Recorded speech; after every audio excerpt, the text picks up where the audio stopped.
Salve, Wanyambe. Selamat pagi saudara-saudari yang dikasihi Kristus. Mari kita mengawali hari baru dengan mendengarkan firman Tuhan yang diambil dari Injil Yohanes pasal 14 ayat 27 sampai dengan 31a. Tuhan bersamamu. Inilah Injil suci menurut Yohanes. Dalam amanat perpisahannya, Yesus berkata kepada murid-muridnya, "Damai sejahtera kutinggalkan bagimu. Damai sejahteraku kuberikan kepadamu. Dan apa yang kuberikan tidak seperti yang diberikan oleh dunia kepadamu. Janganlah gelisah dan gentar hatimu. Kamu telah mendengar bahwa aku telah berkata kepadamu, aku pergi, tetapi aku datang kembali kepadamu. Sekiranya kamu mengasihi aku, kamu tentu akan bersukacita, karena aku pergi kepada Bapa-Ku, sebab Bapa lebih besar daripada aku.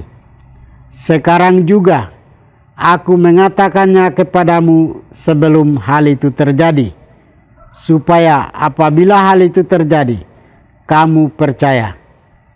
Tidak banyak lagi aku berkata-kata dengan kamu, sebab penguasa dunia ini datang, namun ia tidak berkuasa sedikit pun atas diriku. Tetapi dunia harus tahu bahwa aku mengasihi Bapa, dan bahwa aku melakukan segala sesuatu seperti yang diperintahkan Bapa kepadaku." Demikianlah sabda Tuhan. Saudara-saudari yang dikasihi Kristus, tema kita hari ini adalah damai sejahtera bersumber dari kasih Kristus. Dalam bacaan Injil hari ini, Yesus dalam amanat perpisahannya memberikan damai sejahtera bagi umat manusia melalui para muridnya. Ia berkata, "Damai sejahtera kutinggalkan bagimu. Damai sejahteraku kuberikan kepadamu. Dan aku memberi kepadamu, tidak seperti dunia memberi. Janganlah gelisah dan gentar hatimu." Mengapa Yesus memberikan damai sejahtera kepada para murid dan bagi dunia?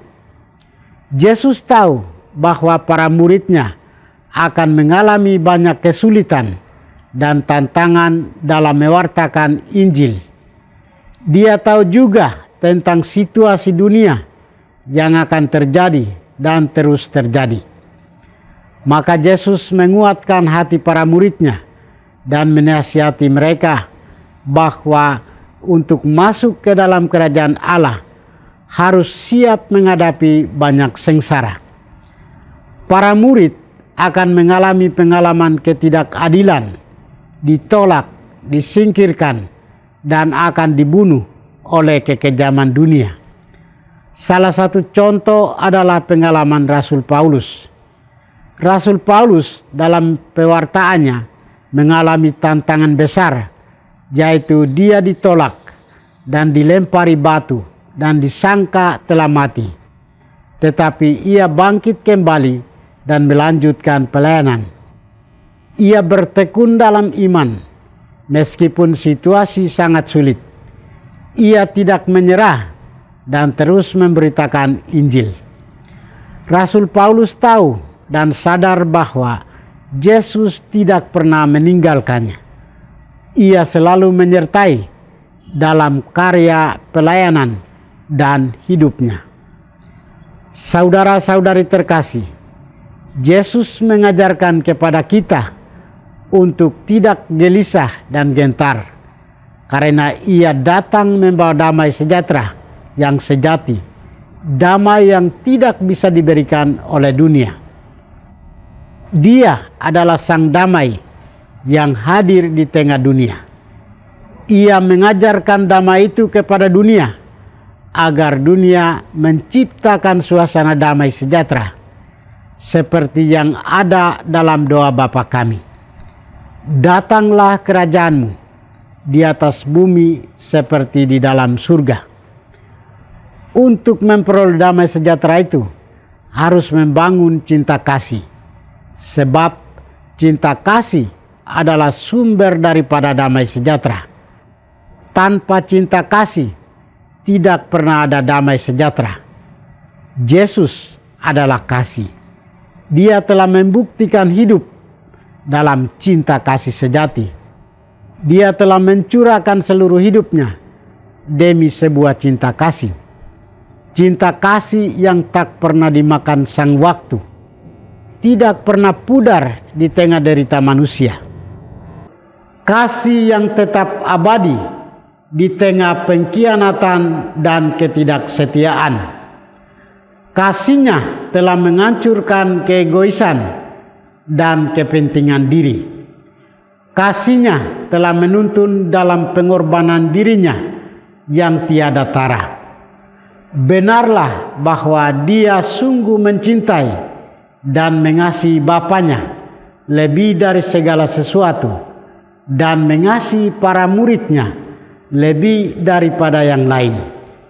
Untuk itu ia berkata, "Tetapi supaya dunia tahu bahwa aku mengasihi Bapa dan bahwa aku melakukan segala sesuatu seperti yang diperintahkan Bapa kepadaku."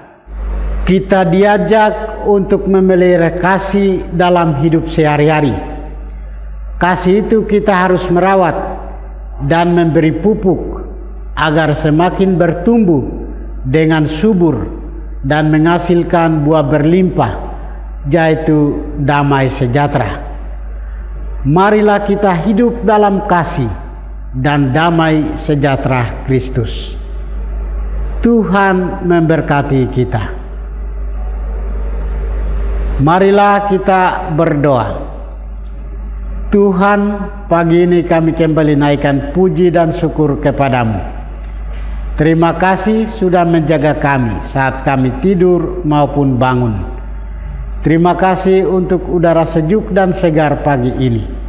Kami mohon, bukalah mata hati kami, agar kami mampu memandang kemurahan dan karya-Mu. Mampukanlah kami agar kami boleh memuji dan memuliakan-Mu melalui pekerjaan dan pelayanan kami hari ini. Bukalah hati kami agar kami menyadari kesalahan kami dan bertobat. Semoga dengan rendah hati kami menerima rahmat-Mu yang tinggal dalam hati kami. Kristus terang dunia, berkatilah keluarga kami. Jadikanlah kami alat kasih-Mu dan pantaskanlah kami menjadi hamba-Mu yang setia.